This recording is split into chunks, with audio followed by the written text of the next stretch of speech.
ಇಷ್ಟೆಲ್ಲ ಆದರೂ ಕೂಡ ಯತ್ನಾಳ್ ಮಾತ್ರ ತಮ್ಮ ಮಾತನ್ನು ಕಡಿಮೆ ಮಾಡ್ತಾ ಇಲ್ಲ ಅಥವಾ ಅವರ ವೇಗ ಏನಿದೆ ಕಡಿಮೆ ಆಗ್ತಾ ಇಲ್ಲ. ಇವತ್ತು ಕೂಡ ಕೊಪ್ಪಳದಲ್ಲಿ ಯಡಿಯೂರಪ್ಪ ವಿರುದ್ಧ ಮಾತನಾಡಿದ್ದಾರೆ.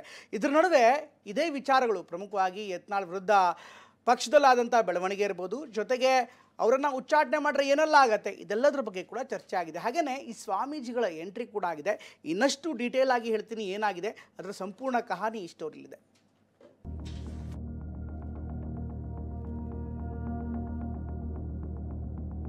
ಪೋಕ್ಸೋ ಹಗರಣದ ಇವತ್ತೇ ರಾಜ್ಯ ಸರ್ಕಾರ ಕೋರ್ಟ್ನಲ್ಲಿ ಸರಿಯಾಗಿ ವಾದ ಮಾಡಿದ್ರೆ ಯಡಿಯೂರಪ್ಪ ಜೈಲಿಗೆ ಹೋಗ್ತಾನೆ. ದೇವರು ಎಲ್ಲವನ್ನೂ ಕೂಡ ನೋಡ್ತಾ ಇರ್ತಾನೆ. ಜನರು ಬಿಟ್ಟು ನಾವು ಇರುವುದಿಲ್ಲ. ಕುತಂತ್ರ ಈ ಯಡಿಯೂರಪ್ಪ ಕುಟುಂಬ ಮಾಡಲಾಗ್ತದೆ. 99 ತಪ್ಪು ಮಾಡೋ ತನಕ ಸುಮ್ಮನೆ ಇರ್ತಾನೆ. ಸಾವಿರಾರು ಕೋಟಿ ರೂಪಾಯಿ ಲೂಟಿ ಮಾಡಿದಾನೆ. ಅವ್ರು ಹಣ ಕೊಟ್ಟು ಕೆಲವೊಂದು ಮಂದಿ ಖರೀದಿ ಮಾಡಿರ್ಬೋದು.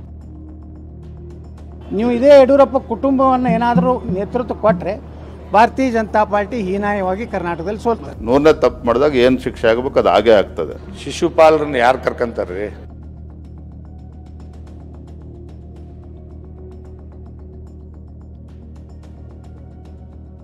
ಅಂದರೆ ನೀವು ಕೇಂದ್ರ ಹೈಕಮಾಂಡು ಇಂಥ ಭ್ರಷ್ಟ ಕುಟುಂಬಕ್ಕೆ ನೀವು ಹಸಿರು ನಿಶಾನೆ ಕೊಟ್ಟರೆ ನಾನು ಉಚ್ಚಾಟನೆ ಮಾಡೋದ್ರ ಮೂಲಕ ಪಕ್ಷದಲ್ಲಿ ಒಂದು ಶಿಸ್ತು ಇರ್ತದೆ.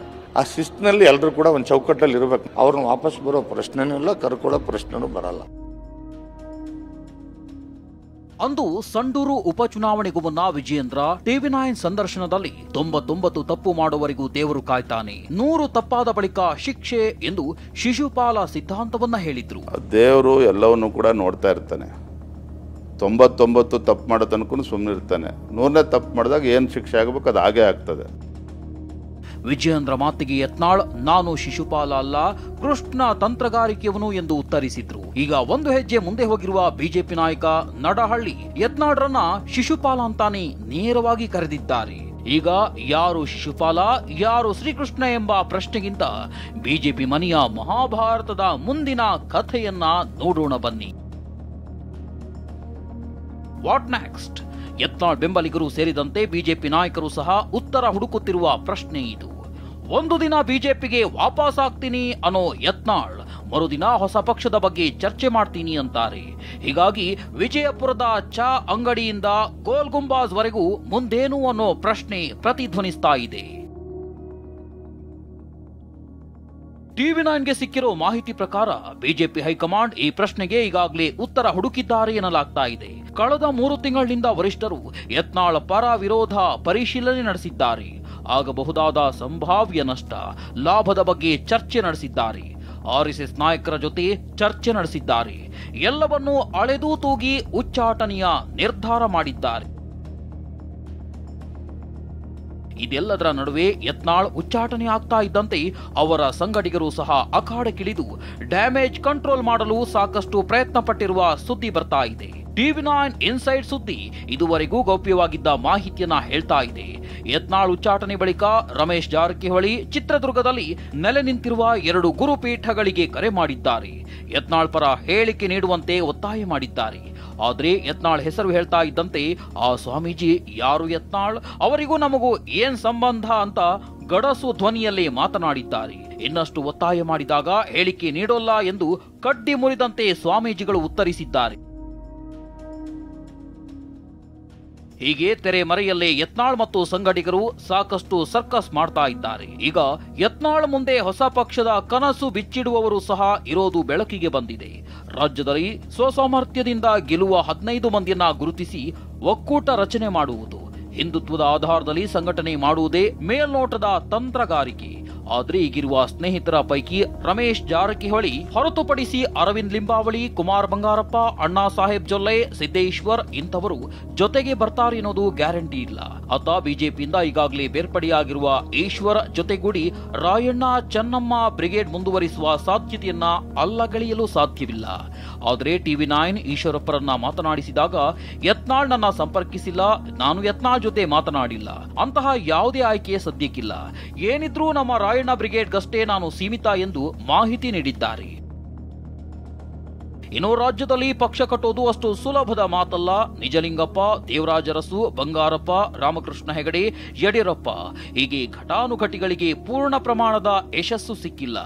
ಆದರೆ ದೇವೇಗೌಡರ ಜೆಡಿಎಸ್ ಇಂದಿಗೂ ಸಹ ಪ್ರಸ್ತಾಪವಾಗಿರುವ ಉದಾಹರಣೆಯೂ ಇದೆ. ಅಸಾಧ್ಯಗಳ ಲೆಕ್ಕಾಚಾರದ ಒಟ್ಟು ಫಲಿತಾಂಶವೇ ರಾಜಕಾರಣವಾಗಿರೋದ್ರಿಂದ ಯಾವುದನ್ನೂ ಅಲ್ಲಗಳೆಯಲು ಸಾಧ್ಯವಿಲ್ಲ. ಈಗ ಯತ್ನಾಳ್ ವಿರುದ್ಧ ಮಾತಿನ ಬಾಣ ಬಿರುಸುಗಳು ಜೋರಾಗ್ತಾ ಇವೆ. ಹಿಂದೊಮ್ಮೆ ಯತ್ನಾಳ್ರನ್ನ ಚುನಾವಣಾ ಕಣದಲ್ಲಿ ಮಣ್ಣು ಮುಕ್ಕಿಸಿದ್ದ ಎಎಸ್ ಪಾಟೀಲ್ ನಡಹಳ್ಳಿ ಮಾತನಾಡಿ, ಯತ್ನಾಳ್ ಹುಲಿಯಲ್ಲ ಇಲಿ ಎನ್ನುತ್ತಲೇ ಅವರು ಕರ್ನಾಟಕ ರಾಜಕಾರಣದ ಶಿಶುಪಾಲ ಎಂದು ಕೆಂಡಕಾರಿದ್ದಾರೆ. ಬಸನಗೌಡ ಪಾಟೀಲ್ ಯತ್ನಾಳು ಮಾಧ್ಯಮಗಳು ಸೃಷ್ಟಿ ಮಾಡಿದ ಹುಲಿ, ಗ್ರೌಂಡಲ್ಲಿ ಇಲಿನೂ ಅಲ್ಲ. ವಿಜಯಪುರ ಜಿಲ್ಲೆಯಲ್ಲಿ ಅದು ಇಲಿನೂ ಅಲ್ಲ, ಅದು ನಕಲಿ ಹುಲಿ, ಅದು ಒರಿಜಿನಲ್ ಅಲ್ಲ. ನಕಲಿ ಹುಲಿಗಳು ಭಾಳಷ್ಟು ಇದ್ದು ನಾವು ಉತ್ತರ ಕರ್ನಾಟಕದಲ್ಲಿ. ನಮ್ಮ ಒರಿಜಿನಲ್ ಹುಲಿಗಳು ಅವ್ರ ಉಚ್ಚಾಟನೆಯಿಂದ ಏನೂ ಪಕ್ಷಕ್ಕೆ ನಷ್ಟ ಆಗಲ್ಲ. ಇನ್ಫ್ಯಾಕ್ಟ್ ಪಕ್ಷ ಇನ್ನಷ್ಟು ಗಟ್ಟಿ ಆಗ್ತದೆ. ಅಲ್ಲಿರ್ತಕ್ಕಂಥ ಹಳೆಯ ಕಾರ್ಯಕರ್ತರೆಲ್ಲರೂ ಕೂಡ ಖುಷಿ ಪಟ್ಟಿದ್ದಾರೆ. ಹೈಕಮಾಂಡ್ ಅವ್ರನ್ನ ಮತ್ತೆ ವಾಪಸ್ ಕರೆದುಕೊಳ್ಳುವಂಥ ತೀರ್ಮಾನವನ್ನು ಮಾಡಿ ಈ ರೀತಿಯಾದಂಥ ತೀರ್ಮಾನಗಳಾದರೆ ಅದಕ್ಕೆ ಏನು ಹೇಳ್ತೀವಿ, ಒಪ್ತೀರಾ? ಆಗ ಸಂದರ್ಭಕ್ಕೆ ನೀವು ಶಿಶುಪಾಲರನ್ನು ಯಾರು ಕರ್ಕೊಂತಾರೆ? ಈಗಾಗಲೇ ಯಡಿಯೂರಪ್ಪನವರಂಥ ಮಹಾನ್ ನಾಯಕರಿಗೆ ಅವರು 3 ಸಾರಿ ಅವರಿಗೆ ಮತ್ತೆ ಪುನರ್ಜನ್ಮ ಕೊಟ್ಟು ವಾಪಸ್ BJP ಕರ್ಕೊಂಬಂದರು ಕೂಡ ಅವ್ರನ್ನ ಈ ರೀತಿ ಅವಹೇಳನಕಾರಿ ಮಾತನಾಡುವಂಥ ವ್ಯಕ್ತಿನ ಯಾರಾದರೂ ಮತ್ತೆ ಕರ್ಕೊಂತಾರೆ? ಪಕ್ಷದಲ್ಲಿ ಒಂದು ಶಿಸ್ತು ಇರ್ತದೆ. ಆ ಶಿಸ್ತಿನಲ್ಲಿ ಎಲ್ಲರೂ ಕೂಡ ಒಂದು ಚೌಕಟ್ಟಲ್ಲಿ ಇರಬೇಕು. ನಮ್ಮ ವೈಯಕ್ತಿಕ ಅಭಿಪ್ರಾಯಗಳು, ನಮ್ಮ ವೈಯಕ್ತಿಕ ಅಭಿಲಾಷೆಗಳು ಭಾಳಷ್ಟು ಇರ್ತವೆ. ಅವ್ರನ್ನ ವಾಪಸ್ ಬರೋ ಪ್ರಶ್ನೆನೂ ಇಲ್ಲ, ಕರ್ಕೊಳ್ಳೋ ಪ್ರಶ್ನೆನೂ ಬರಲ್ಲ. ಇನ್ನೊಂದೆಡೆ ಯಡಿಯೂರಪ್ಪರ ಪರಮಾಪ್ತ ಮಾಜಿ ಸಚಿವ ರಾಜುಗೌಡ ಮಾತನಾಡಿ, ಒಂದಲ್ಲ 4 ಪಕ್ಷ ಕಟ್ಲಿ, ಯತ್ನಾಳ್ ಪಕ್ಷ ಬಿಟ್ಟು ತಮ್ಮ ಅಜೆಂಡಾ ಸಾಧಿಸಲು ಹೋಗಿದ್ದೇ ಇದಕ್ಕೆಲ್ಲ ಕಾರಣ ಅಂದ್ರು.